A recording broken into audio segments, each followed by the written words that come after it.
তারপর মাঝরাত কিসের একটা আওয়াজে ঘুম ভেঙে যায় শ্যামলের। পোল্ট্রির ওদিকে সব মুরগিগুলো একটা হুলস্থুল কাণ্ড বাঁধিয়েছে। পাশ ফিরে চমকে যায় শ্যামল। সুলেখা নেই। ঘরে এখনো আলোটা জ্বলছে জেগে সেই। ঘড়ির দিকে তাকায় সে। রাত 3:15 প্রায়। একটা মুরগি ইতিমধ্যে প্রচন্ড চেঁচিয়ে থেমে যায়। বাকি মুরগিগুলোর হুড়োহুড়িটা কমে আসে। তবে কি সেই মুরগি চোর? এক লাফে উঠে পড়ে তোশকের তলায় হাত চালিয়ে শ্যামল দেখে চাবি নেই। কিন্তু এই অবস্থায় সুলেখাই বা কোথায় গেল? কিচ্ছু মাথায় ঢোকে না শ্যামলের। সে ঘরের দরজা টপকে মাঝের ঘরে চলে এসে দেখে বাড়ির পিছন দিকের দরজাটা ভেজানো। মানে ভেতর থেকে কেউ একটা বাইরে বেরিয়েছে। সুলেখা। বাইরের ঘরে আসার পর একটা অদ্ভুত শব্দ কানে আসে শ্যামলের। শব্দটা তার চেনা। একে শীতের রাত, চারিদিক নিস্তব্ধ, তাই শব্দটা আরো প্রকট। মাংস কাটা বা হাড় ভাঙার সময় যেমন মটমট করে আওয়াজ হয়, ঠিক তেমনটা। এই ঘরটা ঘুটঘুটে অন্ধকার। একটা টিকটিকি ডেকে ওঠে করে। শ্যামল পা টিপে টিপে এসে ভেজানো দরজার কাছে দাঁড়ায়। কাঠের সাধারণ 2 পাল্লার দরজা, বেশ পুরনো কাঠের। খুব সাবধানে না খুললে আওয়াজ হয়। শ্যামল প্রায় নিঃশ্বাস বন্ধ করে একটু চাপ দিয়ে ফাঁক করতেই চোখে পড়ে পোল্ট্রির খাঁচাটা, যার বাঁদিকে চোখ পড়তেই কিরকম অবশ হয়ে যায় শ্যামলের সারা শরীর। কি দেখছে, কি ঘটছে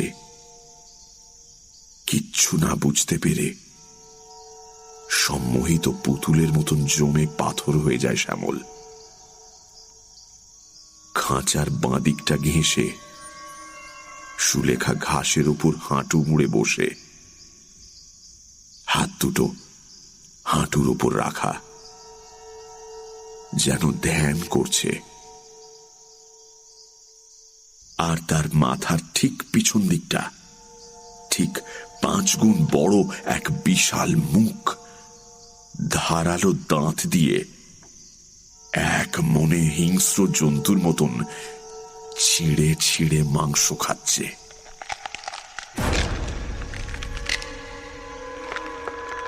সুলেখার মাথার এক রাশ সেই কোঁকড়ানো মেঘবরণ চুল পেঁচিয়ে পেঁচিয়ে অক্টোপাসের সুঁড়ের মতন সদ্য মৃত মুরগিটার থেকে মাংস ছিঁড়ে ছিঁড়ে সেই মাথার পিছনের বিভৎস মুখে পুড়ে দিচ্ছে। মুখ গড়িয়ে কাঁধে নেমে আসছে টাটকা রক্ত। বাইরে জ্যোৎস্নার রাত। সুলেখার মুখের দিকে শ্যামল তাকাতেই আরো চমকে ওঠে। সুলেখার মুখ এখন যেন মোটেই সুলেখার মুখটি নেই। সেই টানা টানা চোখ দুটো বোঝা আর এক গাল পরিতৃপ্তির হাসি। সুলেখার মুখটা যেন কোনো অলৌকিক বলে রূপকথার মুখ হয়ে গিয়েছে, অথচ সারা শরীরটি সুলেখার। হঠাৎ কি একটা অনুভূতিতে শ্যামলের সমস্ত ভয় বিষাদে রূপান্তরিত হয়। তার মানে রূপকথা সত্যি আর বেঁচে নেই। কিন্তু তার না খেতে পাওয়ার প্রতিশোধ সে নিয়ে নিচ্ছে এইভাবে। সুলেখার শরীরে বাসা বেঁধে সে কেড়ে নিয়েছে সুলেখার খাওয়ার ক্ষমতা। সুলেখার শরীরে সুলেখা থাকলেও সে অজান্তেই স্রেফ একটা বাধ্য মাধ্যম মাত্র, রূপকথার নতুন জীবনের বেঁচে থাকার মাধ্যম। সুলেখার দিনের পর দিন অকথ্য অত্যাচার আর না খেতে দেওয়ার প্রতিশোধ। পরিচয়ে সুলেখা সুলেখা থাকলেও এই শরীর এখন রূপকথার শরীর। ওর জীবনের সব চাহিদা ও মিটিয়ে নেবে এই শরীর দিয়ে। ওদিকে মুরগির একটা পালক অব্দি পড়ে নেই। দেখতে দেখতে 3টে মুরগি শেষ। গত 2 দিন পেটে কিছু পড়েনি, ভয়ানক খিদে পাওয়াটাই স্বাভাবিক।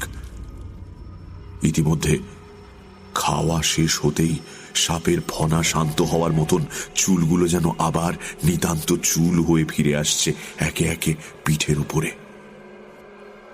এবার নিশ্চয়ই ঘরে ফেরার পালা।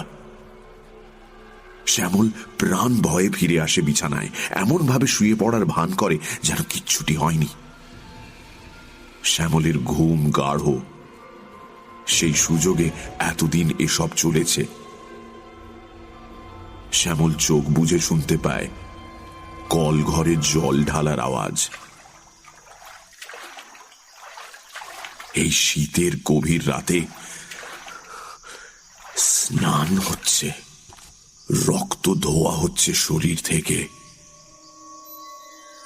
রূপকথার প্রসঙ্গটা ভুলে গিয়ে আতঙ্কটা আবার ফিরে আসে।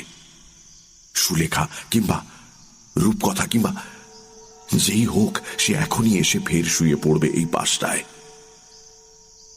বিন্দু বিন্দু ঘাম ফুটে ওঠে শ্যামলের কপালে। ইতিমধ্যে টের পায় কেউ তোষক উঁচু করছে, চাবি যথাস্থানে রাখা হচ্ছে। পাশে এসে শুয়ে পড়ে সুলেখা বা ওর শরীর। আতঙ্কে কাঠ হয়ে থাকতে থাকতে ভোর রাতের দিকে শ্যামলও ঘুমিয়ে পড়ে।